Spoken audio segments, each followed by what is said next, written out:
जय हिंद दोस्तों। कैसे हैं आप? दोस्तों, आप लोगों का एक सवाल था जो काफ़ी दिनों से मेरे पास पड़ा हुआ था, जिसमें किसी ने मेरे को ये पूछा था कि सर, ट्रेड डिस्काउंट और कैश डिस्काउंट में कंफ्यूजन रहता है कि कब दिया जाएगा, कब डिस्काउंट रिसीव काउंट करेंगे, कब डिस्काउंट अलाउ काउंट करेंगे, तो कैसे क्या रहता है, कैश आता है जाता है। तो इसके बारे में मैं बताना चाहूँगा आप लोगों को कि ये बिल्कुल एक सिंपल सा फंडा है, ठीक है। डिस्काउंट होता है क्या है वो मैं आपको बता देता हूँ। डिस्काउंट का मतलब होता है छूट, ठीक है। जैसे एक एग्जांपल लेते हैं। अभी जैसे नवरात्रि का फेस्टिवल चल रहा है, तो अपन अमेज़न से शॉपिंग करेंगे या फिर फ्लिपकार्ट से शॉपिंग करेंगे, ठीक है। तो वहाँ पर आप अपने को बताया होता है 50% ऑफ या 30% डिस्काउंट, 40% डिस्काउंट, ठीक है। तो डिस्काउंट का मतलब क्या होता है कि जो भी बंदा माल बेचता है तो वो हमेशा डिस्काउंट देता है, ठीक है। जो खरीदेगा उसको डिस्काउंट मिलेगा। ध्यान रखना कि बट्टा हमेशा माल के साथ में जुड़ा हुआ होता है। अगर आप खरीद रहे हैं तो माल आएगा तो डिस्काउंट भी मिलेगा, और अगर आप माल बेच रहे हैं यानी कि कोई प्रोडक्ट बेच रहे हैं तो बेचते समय आपको डिस्काउंट देना पड़ेगा। जैसे दिवाली का ऑफर आएगा तो दिवाली में क्या आता है, 50% ऑफ, है ना। दुकानों पे लिखा हुआ होगा। तो डिस्काउंट आप देते हैं या दुकान वाला देता है, यानी कि शॉपकीपर देता है।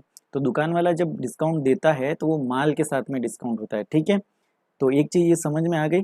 और दूसरी चीज़ आपने ये भी नोटिस की होगी कि जब हम पेमेंट करते हैं तो डिस्काउंट उसके अपोजिट चलता है। जैसे अब मैंने माल खरीदा तो मुझे डिस्काउंट मिला, लेकिन मेरे को क्या देना पड़ेगा, पेमेंट। तो इसका मतलब जब पैसा जाएगा यानी कि कैश जाता है तो बदले में क्या मिलता है, डिस्काउंट। और अगर हम किसी को पेमेंट करेंगे तो हमें डिस्काउंट मिलेगा, और अगर हमें कोई पेमेंट करेगा, हम पेमेंट रिसीव करेंगे तो हमें डिस्काउंट देना पड़ेगा। तो इस तरह से हम ट्रांजेक्शन सीखेंगे, ठीक है। और एक और चीज़ बताता हूँ ट्रेड डिस्काउंट और कैश डिस्काउंट के बारे में। तो ट्रेड डिस्काउंट एक्चुअल में होता कुछ नहीं है। जैसे मान लो ये कैलकुलेटर है, ठीक है। ये कैलकुलेटर है, मान लो 500 में मैंने इसको खरीदा, बेचने के पर्पज से मैंने 500 में खरीदा। अब इसको बेचूंगा कितने में, 600 रुपये में बेचना पड़ेगा या 550 में बेचना पड़ेगा, यानी कि कम में तो बेच नहीं सकूंगा।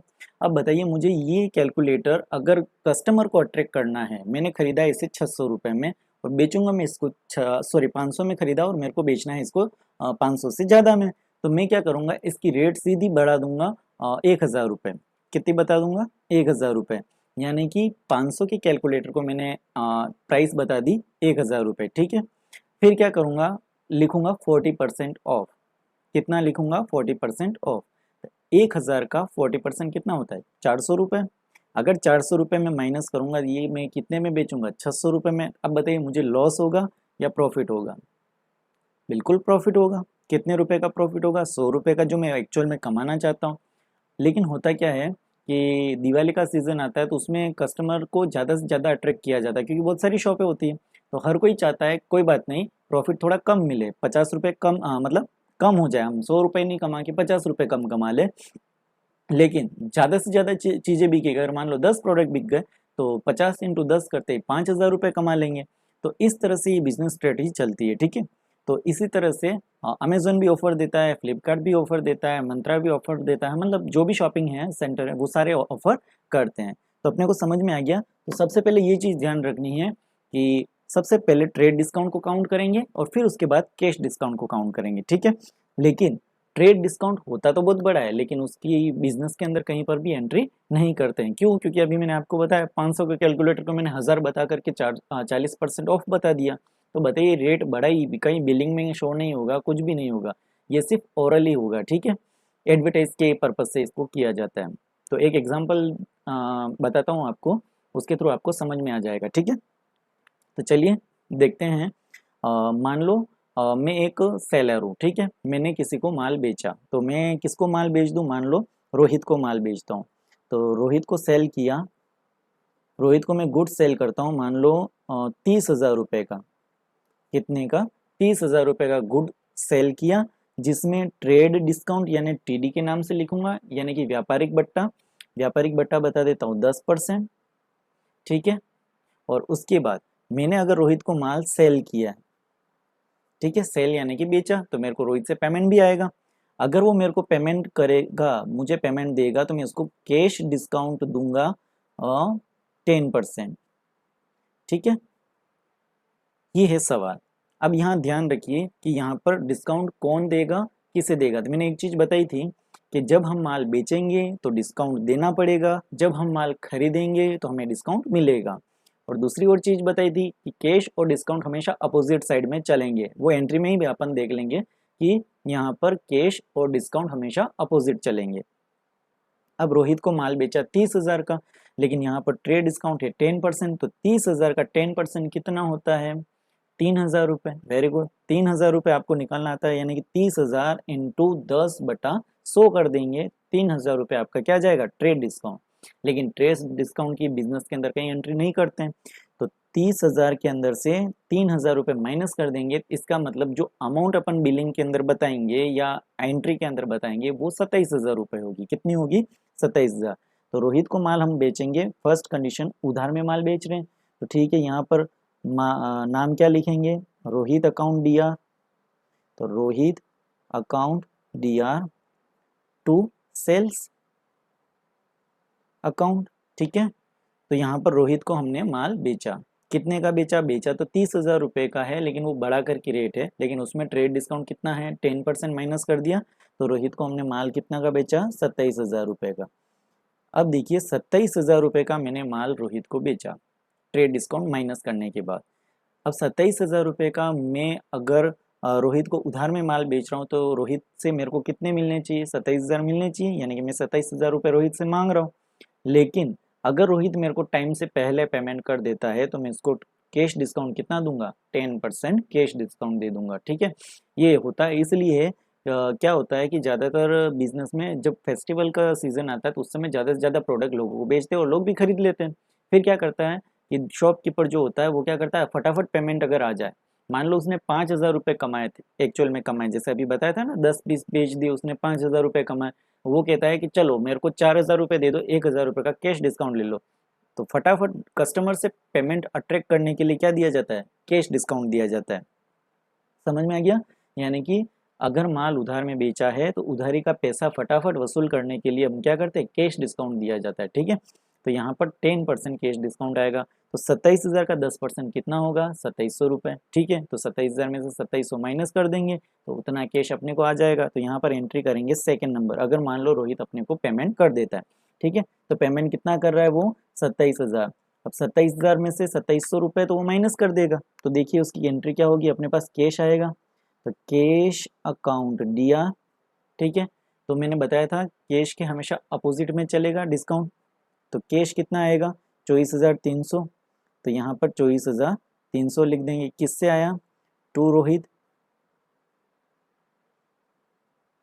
टू रोहित अकाउंट, क्योंकि रोहित को हमने डी आर किया था, और टू रोहित अकाउंट कितना? रोहित से मांग रहे हैं 27,000 रुपये। अब देखिए यहाँ कैश 24,300 है और हम रोहित से मांग कितना रहे हैं? 27,000 रुपये। तो 27,000 में से 24,300 माइनस कर दिए तो हमारा डिस्काउंट कितना हो गया? 2,700 रुपये। ठीक है, जिसे हम किस नाम से लिखेंगे? Discount allowed. डिस्काउंट भी लिख सकते हैं या डिस्काउंट अलाउ भी लिख सकते हैं। ठीक है, अकाउंट डी आर। अब ये दोनों अमाउंट डी आर के हैं, यानी कि 24,300 और 2700 को, तो यहाँ पर टोटल हो जाएगी 27,000 रुपये। ठीक है, यानी कि 24 और 2 26,000 रुपये और 1,000 27,000 रुपये। तो इस तरह से आपको ये कंसेप्ट समझ में आ गया कि यानी कि कैश जब क्या होता है हमें मिलेगा तो हमें डिस्काउंट देना पड़ेगा, यानी कि इन दोनों की टोटल मिलानी पड़ेगी तो सामने वाले के अमाउंट के बराबर हो जाएगा। ठीक है, अगर यही कंडीशन, अभी माल हमने बेचा, अब खरीदते हैं माल। ठीक है, माल खरीदते समय क्या होगा? अगर हम माल खरीदेंगे तो हमें डिस्काउंट मिलेगा और फिर हम जब पेमेंट करेंगे तो हमें डिस्काउंट मिलेगा। देखिए यहाँ पर कैसे क्या रहेगा कैश डिस्काउंट के बारे में। अगर हम माल खरीदते हैं, मान लो महेश से माल खरीदा। ठीक है, महेश से माल खरीदा। ठीक है, मैं थोड़ा स्लाइड कर दूँ। ठीक है, महेश से माल खरीदा, मान लो 50,000 रुपये का। ठीक है, महेश से माल कितना खरीदा? 50,000 रुपये का परचेज किया है।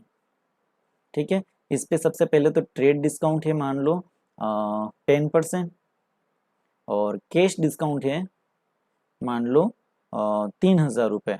अब इस बार परसेंटेज नहीं दे करके अमाउंट दे दिया। कैश डिस्काउंट कितना है? कैश डिस्काउंट है 3,000 रुपये, ट्रेड डिस्काउंट है आपके 10% और 50,000 रुपये का आपने माल खरीदा। तो सबसे पहले माल खरीदने की एंट्री बताएंगे, तो यहाँ पर एंट्री क्या करेंगे? परचेज अकाउंट डी आर, किससे खरीदा? महेश से। तो टू महेश, महेश अकाउंट, माल खरीदा 50,000 का, किससे खरीदा? महेश से। अब देखिए 50,000 का जो माल खरीदा है उसके ऊपर क्या ट्रेड डिस्काउंट मिल रहा है? बिल्कुल मिल रहा है। कितना? 10%। तो 50,000 के अंदर 10% तो सीधा सीधा फर्स्ट पे माइनस कर दिए। तो 50,000 का 10% कितना होता है? 5,000 रुपये। अब ये 5,000 में 50,000 के अंदर से माइनस कर दूँ तो इसका मतलब महेश मेरे से 45,000 रुपये मांगेगा। ठीक है, यहाँ पर बता दिया 45,000 रुपये मांगेगा। तो ये 45,000 रुपये का अगर मैं उसको पेमेंट करता हूँ तो मेरे को 3,000 रुपये की छूट मिल जाएगी। तो किसे मैं पेमेंट करूंगा? महेश को। कितना पेमेंट करना है? 45,000 रुपये। लेकिन मैं 45,000 नहीं दूंगा, क्यों? क्योंकि मुझे 3,000 का कैश डिस्काउंट मिल जाएगा। क्या मिलेगा? Cash discount. तो 3,000 माइनस कर दूँ तो इसका मतलब मेरे को 42 यानी 42,000 का ही पेमेंट करना है। अब देखिए मैं पेमेंट कैसे करूँगा? महेश अकाउंट DR करूँगा, यानी कि फर्स्ट जर्नल एंट्री थी, ये सेकेंड जर्नल एंट्री है। तो महेश अकाउंट DR। अब यहाँ देखिए कैश और डिस्काउंट साथ साथ चलेंगे, होते अपोजिट हैं भाई। अगर कैश दोगे तो डिस्काउंट मिलेगा। तो यहाँ पर लिखेंगे टू कैश अकाउंट, पहले कैश लिखेंगे क्योंकि पेमेंट कर रहे हैं, और साथ ही साथ चलेगा टू डिस्काउंट। अब यहाँ पर भी डिस्काउंट होता है और यहाँ भी डिस्काउंट होता है। इस डिस्काउंट को तो डिस्काउंट लिख सकते हैं, लेकिन इस डिस्काउंट को डिस्काउंट रिसीव में लिखना चाहिए। तो यहाँ लिख देंगे डिस्काउंट रिसीव। ठीक है, तो cash account to discount receive. तो ये महेश को हम कितना पेमेंट करेंगे? तो यहाँ पर तो पूरा 45 बताना पड़ेगा, लेकिन हम कैश देंगे सिर्फ 42,000। क्यों? क्योंकि हमें 3,000 का कैश डिस्काउंट मिल गया है। समझ में आ गया? तो इस तरह से 42 और 3 कितने हो जाएंगे? 45,000 रुपये। जिसे इधर हुए थे 24,300 और 2700 कितने हो जाएंगे? 27,000 रुपये। तो यहाँ तक समझ में आ गया कि जब हम कैश पेमेंट करेंगे तो डिस्काउंट मिलेगा, ये अपोजिट चलते हैं। और जब हमें पेमेंट मिलेगा तो हमें डिस्काउंट देना पड़ेगा, और हम पेमेंट अगर किसी को करेंगे तो हमें डिस्काउंट मिलेगा। लेकिन एक चीज़ आपको ध्यान में रखनी चाहिए, अगर माल बेचा है तो डिस्काउंट देना पड़ेगा, अगर माल खरीदा है तो डिस्काउंट मिलेगा। ठीक है, तो इस तरह से हमने माल बेचने का और माल खरीदने का, कैश में पेमेंट करने का और कैश में पेमेंट रिसीव करने का, सॉरी यहाँ पर हमने कैश में पेमेंट रिसीव करने का और यहाँ कैश में पेमेंट करने का कैश डिस्काउंट का भी देख लिया। और एक चीज़ आपको ध्यान में पता है चल ही गई है कि सबसे पहले आपको क्या देना पड़ेगा? ट्रेड डिस्काउंट माइनस किया जाएगा, जिसका लेखा कहीं नहीं किया जाएगा, यानी कि एंट्री में कहीं पे भी उसको शो नहीं किया जाएगा, सीधा अमाउंट माइनस कर दिया जाएगा मेन अमाउंट से, सेलिंग प्राइस में से, मतलब जो अमाउंट बता रखा होगा उसमें से माइनस कर देंगे। ठीक है, तो यही आपकी एक्चुअल सेलिंग प्राइस शो होगी। ठीक है, आई होप आपको ये समझ में आ गया होगा। अगर मान लो नहीं समझ में आया हो तो आप मेरे को और कमेंट कीजिए, है ना, तो मैं इस पर हो सकता है और अच्छे से वीडियो बनाऊँ और आपको और अच्छे से समझाऊँ। ठीक है, थैंक यू।